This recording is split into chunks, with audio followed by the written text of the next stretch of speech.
Hello guys, ayan, flex ko lang ating kalabasa. So ngayon lang ako nakakita ng ganito kalaking kalabasa, napahaba siya.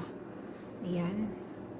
Actually, di ba, karamihan mga kalabasa is pa bilog, pero ito ngayon ay pahaba. So ayan, 1, 2, 3. So tatlong dangkal. Medyo mahirap tong buksan. Ayan, mahirap siyang buksan. Pero tatry natin kasi ang gagawin dito ay gagayati yan tapos ilalagay sa freezer para kung sakali ay magluluto si madam ay kuha lang ng kuha. Ayan, so flex ko lang.